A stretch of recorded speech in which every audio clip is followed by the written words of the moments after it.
नमस्कार, मैं ऋतु त्रिपाठी हूँ। इंडिया टीवी में आपका बहुत-बहुत स्वागत है। आज हमारे साथ एक बहुत ख़ास मेहमान हैं, जिनको आप उनके ओरिजिनल नाम से ज़्यादा उनके स्क्रीन नेम से जानते हैं। आपने उनको बहुत प्यार दिया है, सालों-साल अपने घर की बेटी माना है और आज भी वो सालों बाद उतनी ही क्यूट हैं, उतनी ही मासूमियत उनके चेहरे पे है और उतनी ही रिफ्रेशिंग हैं। अब वो अपनी नई शुरुआत करने जा रही हैं एक फ़िल्म के साथ। ये फ़िल्म विक्रम भट्ट बना रहे। विक्रम भट्ट हर ज़ोन में कितने पारंगत हैं, ये सब हम जानते हैं। आज हम जिस गेस्ट से बात करने जा रहे हैं, आपको भी उसको देख के हर बार एक क्यूरियोसिटी होती है कि अरे ये तो वैसी ही है, इतनी बड़ी हो के ये इतनी क्यूट कैसे है? और उस गेस्ट का नाम है अविका गौर, जिसे हम और आप पूरा देश आनंदी के नाम से जानते हैं। वो छोटी सी क्यूट आनंदी अब बड़ी ग्लैमरस, हॉट और बहुत सिंसियर एक्ट्रेस बन चुकी है। आइए चलते हैं अविका के पास। वेलकम अविका, इंडिया टीवी में आपका बहुत-बहुत स्वागत है। Thank you so much. India TV, जब मुझे पता चला कि इंडिया टीवी के साथ इंटरव्यू है, मैं बहुत ज़्यादा एक्साइटेड हुई क्योंकि 2008-2009 में मेरे इनिशियल डेज़ के इंटरव्यूज़ मैंने इंडिया टीवी के ऑफ़िस पर दिए हैं एंड काफ़ी ज़्यादा मेमोरीज़ जुड़ी हुई हैं। अविका, मेमोरीज़ की बात करें तो आपके साथ आपके हर दर्शक की मेमोरीज़ बहुत ज़्यादा मतलब दिल से जुड़े हुए कम कलाकार ऐसे होते हैं जो एकदम दिल से जुड़ जाते हैं। एक समय आज से सालों पहले रामायण आता था जब भारत में टीवी की शुरुआत हुई थी। एक वो दौर था कि वो कैरेक्टर आज भी उसी नाम से जाने जाते हैं और एक आपका बालिका वधू था कि आप आज भी आनंदी आपकी तस्वीर इंस्टा पे लोग देखते हैं, बोलते हैं आनंदी की फ़ोटो है। आपको कैसा लगता है? आई लोग एम पसंद नहीं सो करते, ग्लैड। लोग पसंद बहुत नहीं अच्छा करते। लगता है। बहुत ही ब्लेस्ड फील होता है क्योंकि ये जो प्यार है ये हर एक्टर को नहीं मिलता। ये अपने घर का मेंबर समझना, अपने घर की बेटी समझना, ये हर किसी के साथ नहीं होता। आई रियली थिंक कि मैं बहुत लकी हूँ, मैं बहुत ब्लेस्ड हूँ कि मेरे साथ ये हो रहा है और इतने सालों से होता आ रहा है। It feels very nice and मैं चाहूँगी कि ये कंटिन्यू रहे। बस ऐसे ही मुझसे प्यार करते रहो ताकि मैं ऐसे अच्छा-अच्छा काम करूँ और आपकी जो उम्मीदें हैं उन पर खरी उतरूँ। बिल्कुल, हमें पूरी उम्मीद है आप हमारी उम्मीदों पे खरी उतरेंगी। अब बात करते हैं आपकी आने वाली फ़िल्म को लेके। आप एक फ़िल्म में आ रही हैं, तो ये जो कहानी है 1920 तो हमने पहले भी देखी है। एक पुराने समय लव स्टोरी थी और बहुत लोगों को पसंद आई थी। डर भी ऐसा था कि रोंगटे खड़े करने वाला। आपकी फ़िल्म का भी टीज़र, ट्रेलर सब कुछ देख चुके हैं हम लोग और बहुत एकदम डरावना है। एक बार फिर से विक्रम भट्ट सबको डराने के लिए तैयार हैं। आपको हॉरर ज़ोन में काम करके कैसा लगा? आप फैमिली ज़ोन की फ़िल्म अभी सीरियल कर रहे थे, आप एक पारिवारिक सीरियल में सालों रहे, उसके बाद आपने दूसरा शो किया ससुराल सिमर का, उसमें भी। फिर आपके कुछ रोमांटिक सॉन्ग्स आए। तो रोमांस और फैमिली वाले ज़ोन से आके हॉरर वाले ज़ोन में आपको मतलब जब आप शूट कर रहे थे, इस फ़िल्म को आपने जब हाँ बोला, उस पूरी प्रोसेस को एक बार बताइए कि कैसे आप इस ज़ोन में आना आपने तय किया और आपका कैसा एक्सपीरियंस रहा?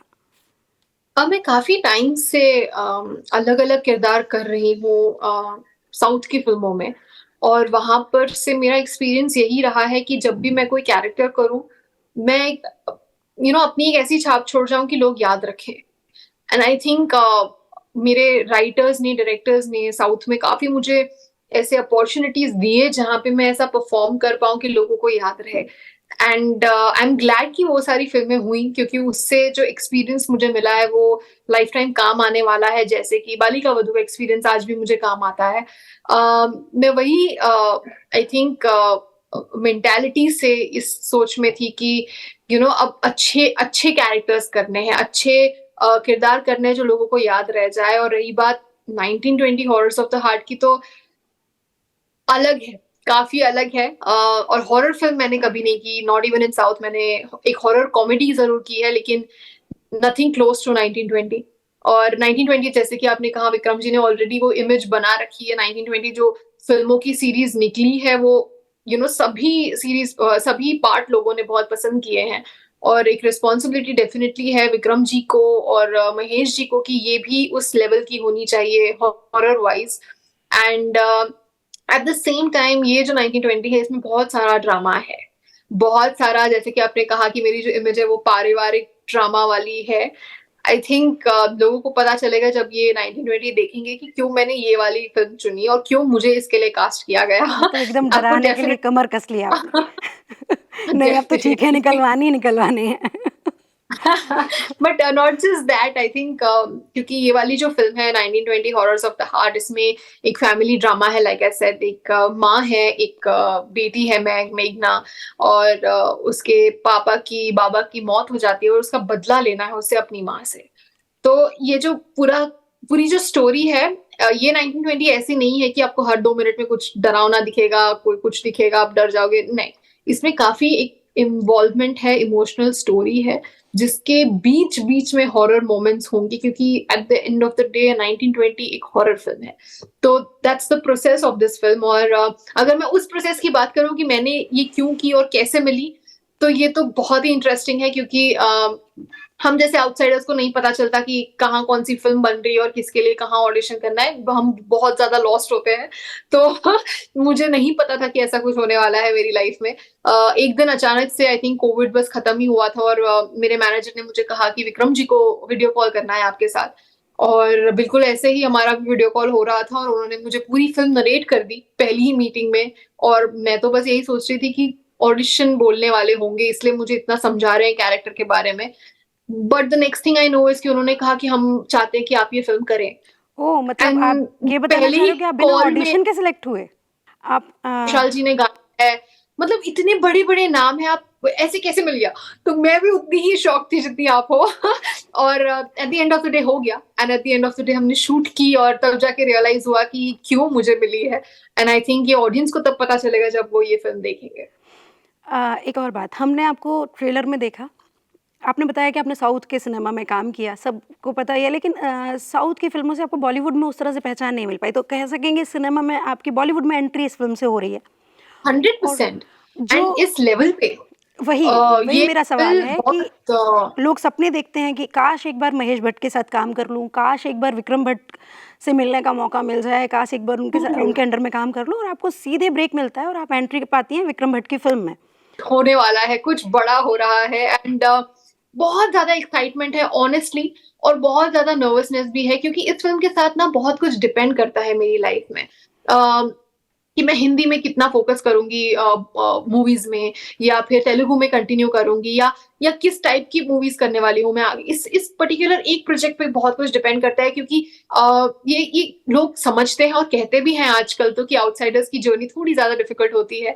And to be very honest, I agree to it. I mean, it is very difficult, क्योंकि at the end of the day हमारे पास वो रिसोर्सेस नहीं है, सोर्सेस नहीं है कि हमें पता चले कि कहाँ क्या हो रहा है, कौन से प्रोजेक्ट में हमें ऑडिशन देना है।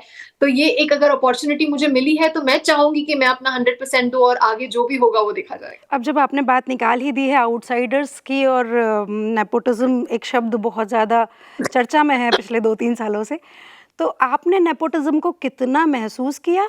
कितना आपकी इस सफ़र में, सफलता के सफ़र में नेपोटिज्म बाधा बना, या आपको लगता है कि ऐसी कोई चीज़ एग्ज़िस्ट नहीं करती?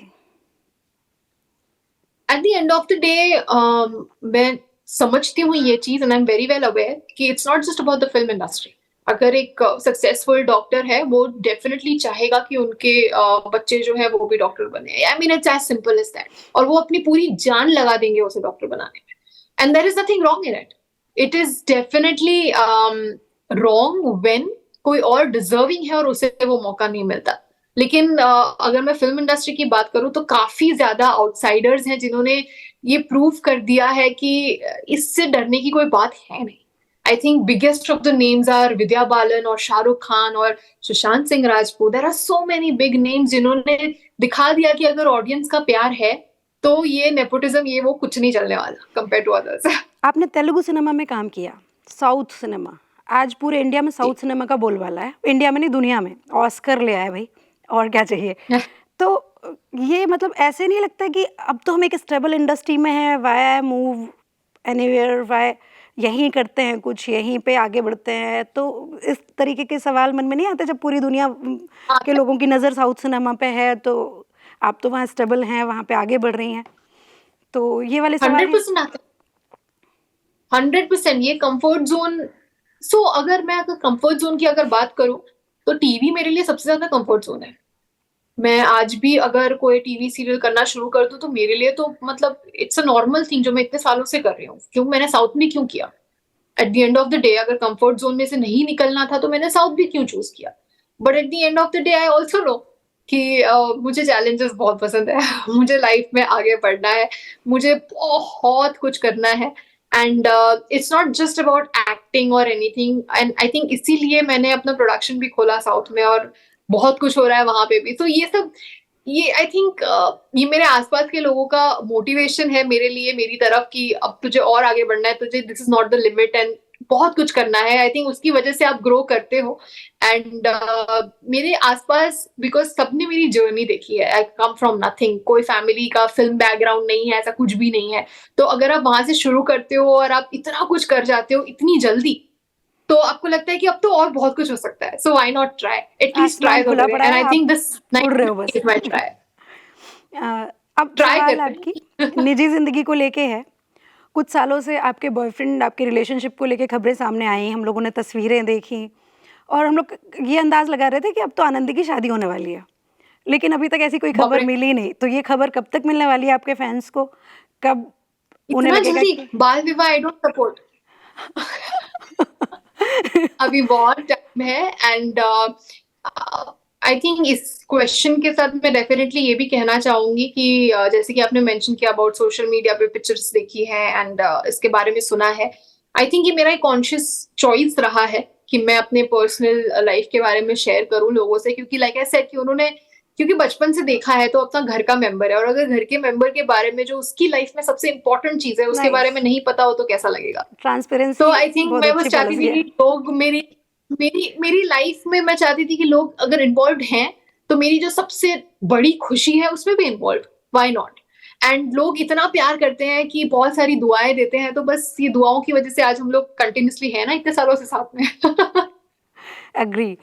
एक और सवाल, आपका ट्रांसफॉर्मेशन इतना ज़्यादा चर्चा में रहा था, आप प्लम्पी, मोटा तो नहीं कह सकते, लेकिन you are looking a Indian आप गर्ल कह और सकते प्लम्पी। हैं मैं तो बहुत मोटी हो गई थी, आप हाँ, बोल वो सकते और फिर हैं। अचानक से हम लोगों ने तस्वीरें देखी तो यहाँ पे एकदम बदल चुकी थी अविका।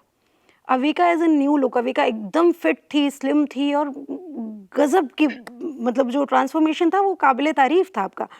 तो इस ट्रांसफॉर्मेशन को लेके और अब जो आप अपना फिटनेस मेंटेन रख रहे हो, इसको लेके आपके अपने फ्रेंड्स को क्या टिप्स दोगे? कैसे वो आपकी तरह हॉट और सेक्सी हो जाएँ तुरंत? बाप रे! ऐसा तुरंत कुछ नहीं होता, मेरे को भी 1.5 साल प्रॉपर लगा था क्योंकि मैंने कोई एक्सट्रीम डाइट्स फॉलो नहीं की। I wanted to do this in a healthy manner. मैं चाहती थी कि मैं सब घर का जैसा खाना होता है मैं वो सब खाऊं और खा पी के वर्कआउट करके एक्स्ट्रा वॉक करके वेट मतलब लॉस करूं। कीटो डाइट तो वगैरह मैंने आपने ऐसा फॉलो कोई नहीं किया? आपने एक्सट्रीम कदम नहीं।